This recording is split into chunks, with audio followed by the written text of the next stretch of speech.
Bismillahirrahmanirrahim. Assalamualaikum warahmatullahi wabarakatuh. Alhamdulillahi rabbil alamin. Wassalatu wassalamu ala rasulillah wa ala alihi wa ashabihi wa man tabi'ahum bi ihsanin ila yaumiddin. Qala Allah subhanahu wa ta'ala fil Qur'anil Karim, ya ayyuhalladzina amanu ittaqullaha haqqa tuqatih wa la tamutunna illa wa antum muslimun, amma ba'd. Allahumma 'allimna ma yanfa'una wanfa'na bima 'allamtana wa zidna 'ilman. Ma'asyiral muslimin, para ummahat wal akhawat, semoga Allah tabaraka wa taala merahmati kalian semuanya. Pada kesempatan di siang hari ini, insyaallah taala kita akan lanjutkan kembali kajian kita dari kitab Nasihati lin Nisa, nasihatku untuk para wanita, yang ditulis oleh Asy-Syekhah Ummu Abdillah bintu Muqbil hafizahullahu taala wa ra'ah. Jamaah sekalian yang dirahmati Allah Subhanahu wa taala, pada kesempatan di siang hari ini kita masih berbicara tentang dosa yang ketiga, yaitu al-ghibah. Sebagaimana yang kita sebutkan pada pertemuan yang lalu, bahwasannya ghibah itu adalah merupakan perbuatan yang haram, diharamkan oleh Allah dan juga diharamkan oleh Rasulullah sallallahu alaihi wasallam. Bahkan sebagian para ulama, ini adalah merupakan ijma'ul ulama, kesepakatan para ulama akan keharaman dari perbuatan ghibah tersebut. Kemudian yang berikutnya, jamaah sekalian yang dirahmati Allah Subhanahu wa taala, pada pertemuan yang lalu kita telah sampai kepada pembahasan yang menjelaskan bahwa wal ghibatu fi zamanina asbahat fakihatun ya katsirun minan nasi al-yaum. Ghibah pada zaman kita ini, dia seperti atau menjadi buah bibir kebanyakan para wanita hari ini. Sering diperbincangkan apabila sedang ngumpul atau berkumpul sekelompok para wanita, maka yang dibicarakan tidak lain melainkan adalah ghibah. Tidak jauh-jauh dari perbuatan ghibah.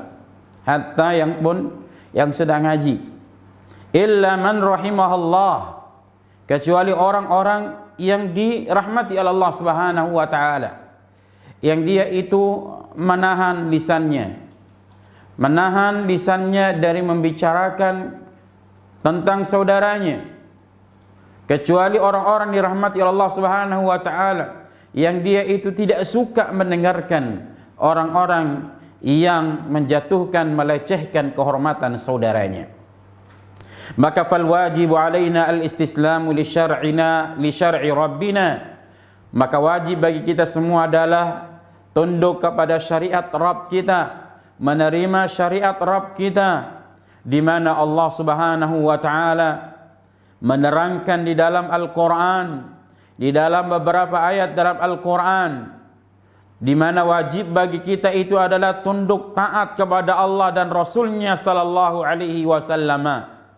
Wa ma kana limu'minin wala mu'minatin, tidak pantas bagi laki-laki mukmin wala mu'minatin dan juga wanita mukminah, idza qadallahu wa rasuluhu amran an yakuna lahumul khiyaratu min amrihi, apabila Allah dan Rasulnya telah menentukan sebuah perkara, kemudian mereka punya pilihan yang lain. Wa man ya'sillaha wa rasulahu, dan barang siapa yang bermaksiat kepada Allah dan Rasulnya, faqad dhalla dhalalan mubina, maka dia diancam dengan kesesatan yang nyata. Jadi hati-hati jamaah sekalian, kita maksiat kepada Allah, tidak taat kepada Allah Subhanahu wa taala. Kemudian juga Allah sebutkan di dalam ayat yang lain dalam surah An-Nur juga sama demikian. agar kita itu taat kepada Allah Subhanahu wa taala. Wa man yuti'illaha wa rasulahu wa yakhshallaha, ya, hendaknya barang siapa yang taat kepada Allah dan taat kepada Rasul sallallahu alaihi wasallam, wa yakhshallaha, kemudian dia itu bertakwa, takut kepada Allah, wa yattaqih, ya, wa yattaqhi, ya, fa ulaika humul faizun, maka mereka adalah orang-orang yang beruntung. Ini jamaah sekalian yang dirahmati Allah Subhanahu wa taala. Demikian juga dalam surah An-Nisa, Al-A'raf, surah Al-Hasyr, wa ma atakumur rasulu fakhudhuh. Apa saja yang datang dari Rasul sallallahu alaihi wasallam maka ambillah. Wa ma nahakum anhu fantahu, dan apa yang dilarang oleh Allah Subhanahu wa taala maka tinggalkanlah. Allah dan Rasulnya melarang kita dari perbuatan ghibah, maka hendaknya kita tinggalkan. Tidak boleh kita mengerjakan sesuatu yang dilarang oleh Allah Subhanahu wa taala. Ini nas-nas dari Al-Quran yang menjelaskan kepada kita wajibnya kita ini patuh dan tunduk dengan syariat Allah, dengan keputusan dan ketetapan Allah Subhanahu wa taala. Ya, ini.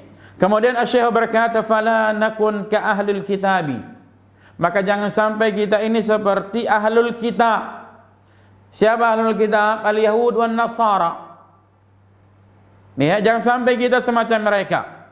Naqulu sami'na wa asaina, kita mengucapkan kami mendengar dan kami bermaksiat. Kita membaca Al-Quran, kita sering mendengarkan Al-Quran, larangan daripada ghibah. Tapi betapa seringnya kita tidak patuh, betapa seringnya kita melanggar, betapa seringnya kita bermaksiat, melanggar batasan-batasan Allah Subhanahu wa taala. Bal naqul, bahkan hendaknya kita sebagai seorang muslim, umat Nabi Muhammad sallallahu alaihi wasallam adalah tunduk dan patuh dengan apa yang Allah dan Rasulnya telah tetapkan dan putuskan. Sami'na wa ata'na. Kita mendengar dan juga kita mentaati. Ini jamaah sekalian. Jadi kita menerima syariat Rabb kita tabaraka wa ta'ala. Walimazidi min adillati tamassuki bi syar'i unduri kitab al-i'tisam li Syatibi rahimahullah wa kitab al-i'tisam min sahih al-Bukhari. Dan sebagai dalil tambahan berpegang teguh dengan syariat Allah Subhanahu wa taala, ya, lihat kitab al-i'tisam yang ditulis oleh Imam Syatibi, kemudian juga kitab al-i'tisam dari sahih al-Bukhari. Kemudian Syekh mengatakan selanjutnya, wa mas'alatul ghibati mas'alatun khatirah. Masalah ghibah ini adalah masalah yang sangat berbahaya. Sangat berbahaya. Maka jangan sampai kita melakukannya. Jangan sampai kita melanggarnya. Waspada. Mengapa demikian? Idz annal insana qad yaqau fiha wa huwa la yash'ur. Karena apa? Karena terkadang seseorang itu terjatuh ke dalamnya sedangkan dia tidak menyadari bahwasannya itu adalah sesuatu yang diharamkan oleh Allah, sesuatu yang sangat berbahaya. Fal hadru min dzalika, maka waspada dari perbuatan ghibah tersebut.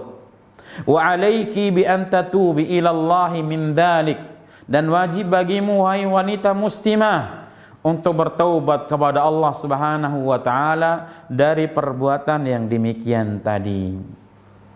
Kita wajib bertaubat kepada Allah karena perbuatan itu adalah perbuatan dosa, perbuatan maksiat yang dibenci oleh Allah dan dibenci oleh Rasul sallallahu alaihi wasallam.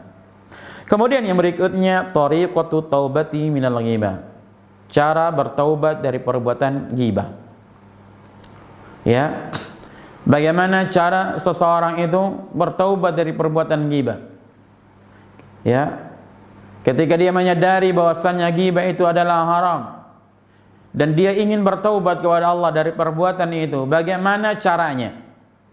Perhatikan jemaah sekalian yang dirahmati Allah Subhanahu wa taala. Qala Ibnu Qayyim fi kitabih Al-Wabil As-Sayyib. Berkata Imam Ibnu Qayyim dalam kitabnya Al-Wabil As-Sayyib. Yudhkar ani Nabi sallallahu alaihi wasallam, disebutkan dari Nabi sallallahu alaihi wasallam, anna kafaratul ghibati an tastaghfira liman iktatabtahu. Bahwasanya kafarah atau tebusan dari perbuatan dosa ghibah itu adalah engkau memohonkan ampun kepada Allah kepada orang-orang yang engkau telah ghibahi. Jadi kita selalu berdoa pada Allah Subhanahu wa taala ampunan untuk orang-orang yang sudah pernah kita ghibah.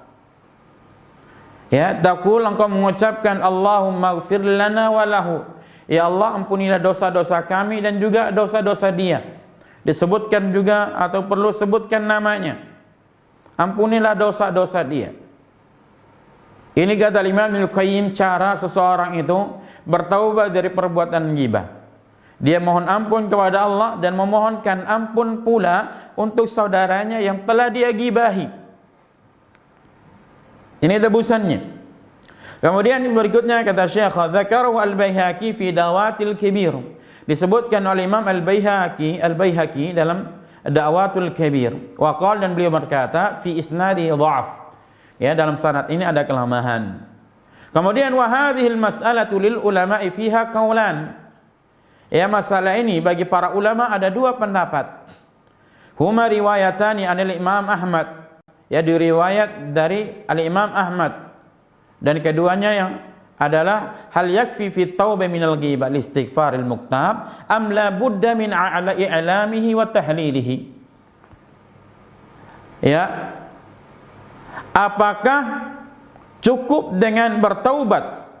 Ya, hal yakfi fi, apakah cukup taubat dari perbuatan ghibah itu dengan istighfar, memohon ampun kepada Allah untuk orang yang dighibahi, atau mengharuskan dia memberitahukan dan meminta kehalalan kepada orang yang dia ghibahi? Ini jemaah sekalian yang dirahmati Allah Subhanahu wa taala. Apakah cukup bagi dia bertaubat dengan mohon ampun kepada Allah? Ya. Kemudian memohon ampun kepada Allah untuk orang yang dia ghibahi, ya Allah ampunilah kami, ampunilah si fulan. Ataukah mengharuskan dia memberitahukan kepada orang yang dia ghibah dan juga minta kehalalannya? Apakah mengharuskan bagi dia memberitahu, ya akhi, afwan, aku sudah ghibah padamu, aku menyebutkan kamu demikian, ya mohon dihalalkan. Apakah demikian cara seorang bertaubat? Maka was-sahihu, yang sahih adalah annahu la yahtaju ila i'lamihi.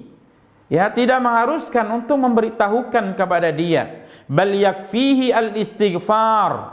Bahkan cukup bagi dia adalah memohonkan ampun kepada Allah Subhanahu wa taala untuknya dan menyebutkan kebaikan-kebaikannya yang telah dia ghibahi. Ini jamaah sekalian yang dirahmati Allah tabaraka wa taala. Ya. Wa hadha ikhtiyaru Syekhul Islam Ibnu Taimiyah wa ghairihi. Dan inilah pendapat yang dipilih oleh Syekhul Islam Ibnu Taimiyah dan juga yang selainnya. Ya, cukup bagi dia adalah al-istighfar tanpa memberitahukan, tanpa mengiklankan, mengkhabarkan kepada orang yang telah kita ghibahi. Ya, cukup menyebutkan kebaikan dan beristighfar kepada Allah untuknya.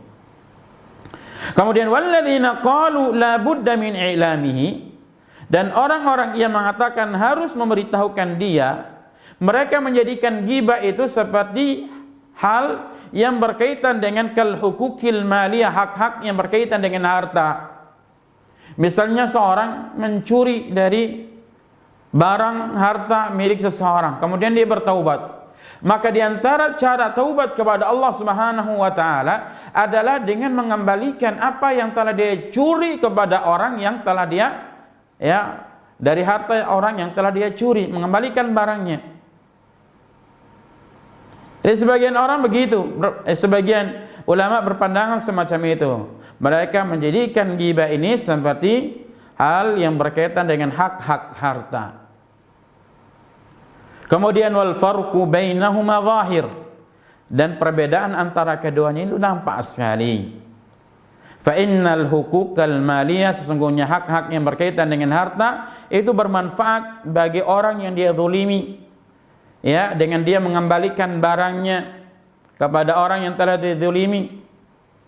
Wa in syaa'a akhadhaha, jika pemiliknya kehendak diambil kembali, jika tidak dia sedekahkan. Adapun ghibah fala yumkinu dzalik, dan itu tidak mungkin.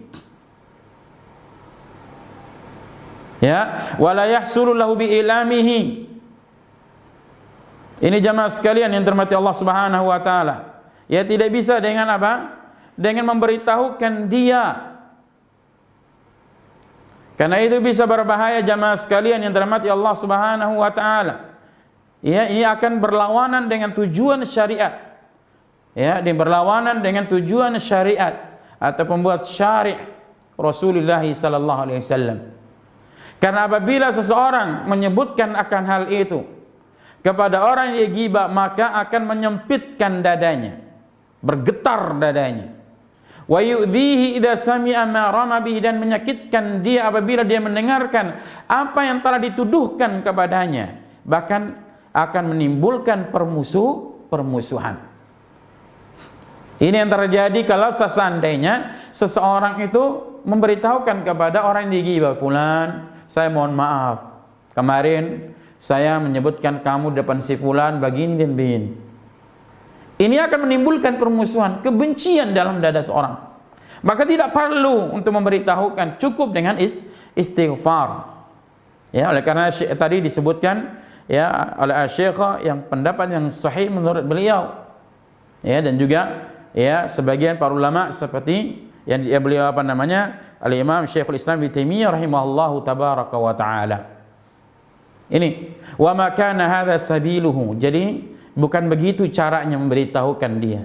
Fa inna syari'al hakima, sesungguhnya syariat yang bijak, la yubihuhu wa la yujawwizuhu, tidak memperbolehkan dia, ya, tidak memperbolehkan, ya, fadlan an yujab wa yu'mar bihi, apalagi terlebih lagi mewajibkan dia atau memerintahkan dia, ya, apalagi mewajibkan atau menyuruh.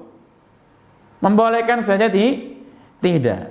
Wa midaru syariah, dan ingat jemaah sekalian, pijakan syariat kita ini, ya, patokan syariat kita ini adalah ta'lil mafasid, yaitu adalah mencegah kerusakan.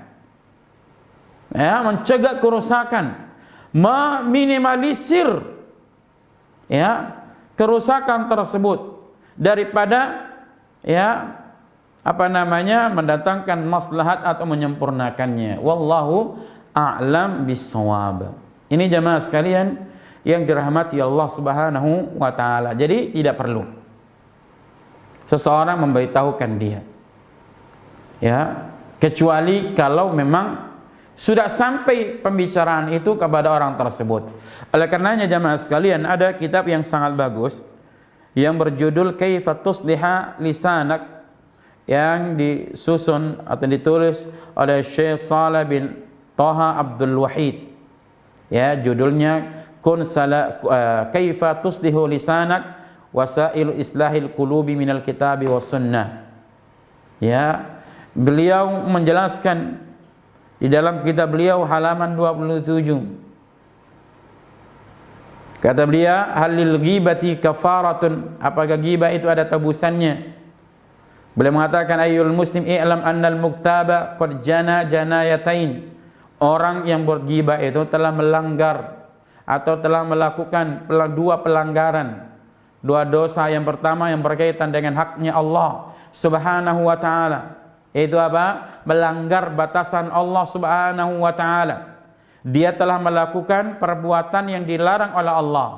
Maka taubatnya adalah, tebusannya, kafarahnya adalah hendaknya dia bertaubat kepada Allah, menyesali apa yang dia telah perbuat dan dia meninggalkan. Kemudian dia punya azam untuk tidak melakukan lagi.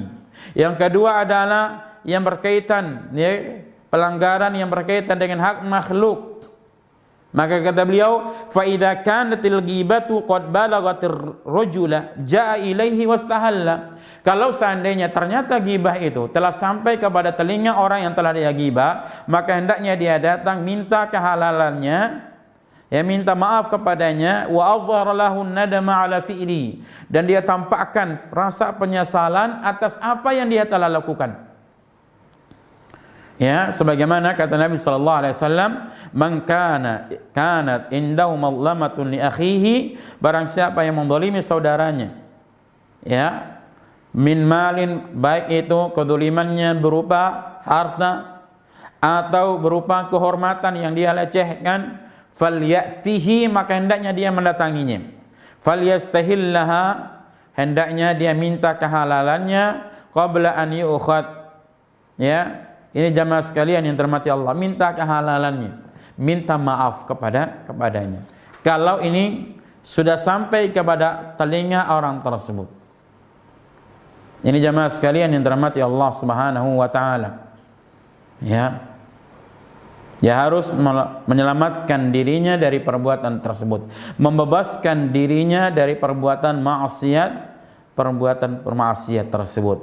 Dan hendaknya orang yang telah digibahi, ketika ada orang yang datang minta kehalal, minta maaf, maka hendaknya bagi dia adalah memaafkan, mengikhlaskan, ya, dari perbuatan. Insyaallah pahalanya sangat besar.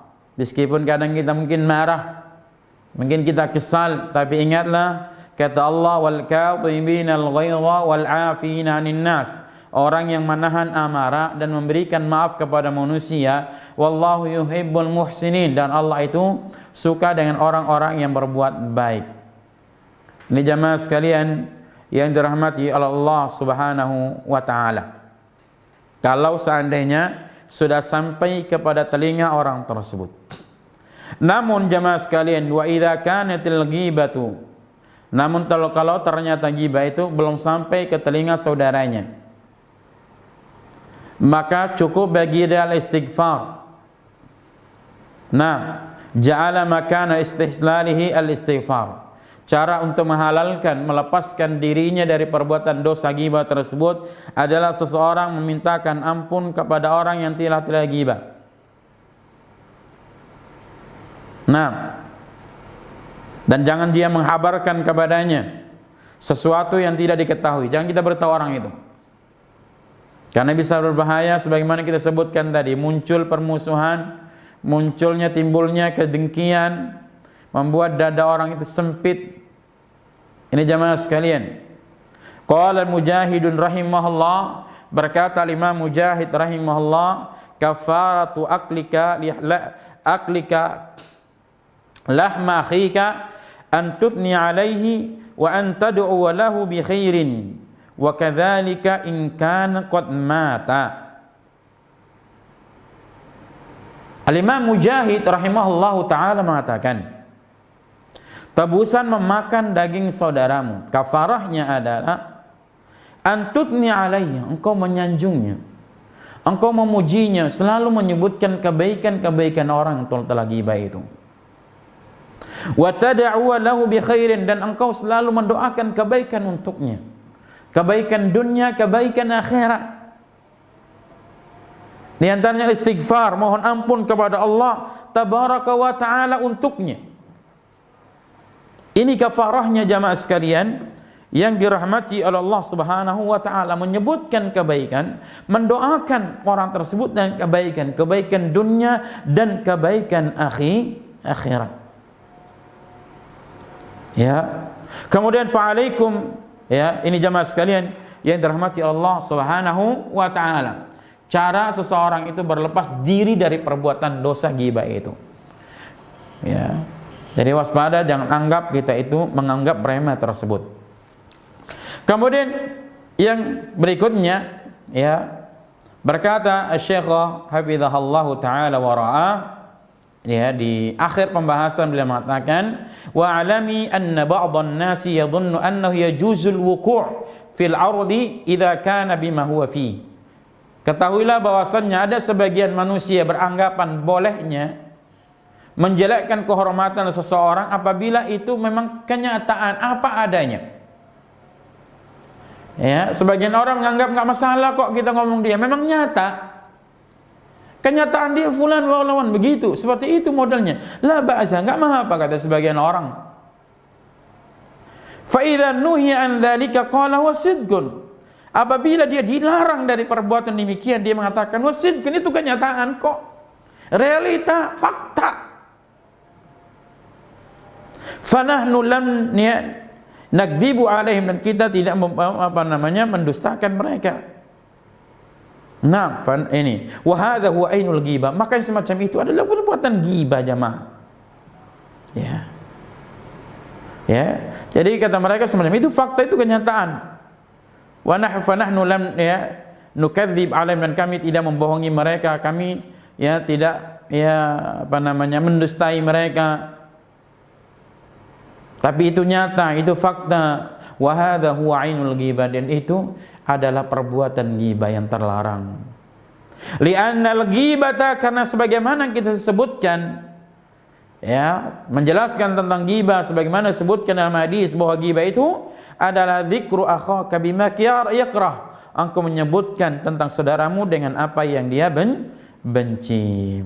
Kemudian wa akhtimu mawdu'al ghibati biqauli al-Qahtani, dan aku tutup tema ghibah ini dengan perkataan al-Qahtani fi nuniyatihi, di dalam nunihnya halaman 39, la tushghalanna bi aibi ghairika ghafilan an aibi nafsika innahu aiban. Jangan engkau menyebutkan dirimu dengan aib selain dirimu atau aib saudaramu, dan engkau lalai daripada aib dirimu sendiri. Terkadang kita ini sibuk dengan aib orang, tapi kita lupa dengan aib kita sendiri yang penuh dengan kekurangan, penuh dengan kecacatan, penuh dengan dosa dan maksiat. Jangan sampai kita ini seperti sebuah ungkapan yang mengatakan, kuman di seberang lautan terlihat nampak, sedangkan gajah di pelupuk mata tidak nampak. Kita lebih sibuk mengurusi orang ketimbang mengurusi diri kita. Fa innahu aiban, karena sesungguhnya itu adalah dua aib. Sibuk dengan aib orang lain itu sebuah aib, kita pun lupa dengan aib sendiri juga itu adalah sebuah aib, kecacatan. Ini jamaah sekalian yang dirahmati Allah Subhanahu wa taala, masalah dengan dosa lisan yang berkaitan dengan al-ghibah. Dari dosa lisan. Demikian kajian kita pada siang menjelang sore ini. Mudah-mudahan bermanfaat untuk kita semua, dan kita tutup majelis kita di siang hari ini dengan doa kafaratul majlis. Subhanakallahumma wa bihamdik, asyhadu an la ilaha illa anta, astaghfiruka wa atubu ilaik. Wa akhiru da'wana alhamdulillahi rabbil alamin. Wassalamu alaikum warahmatullahi wabarakatuh.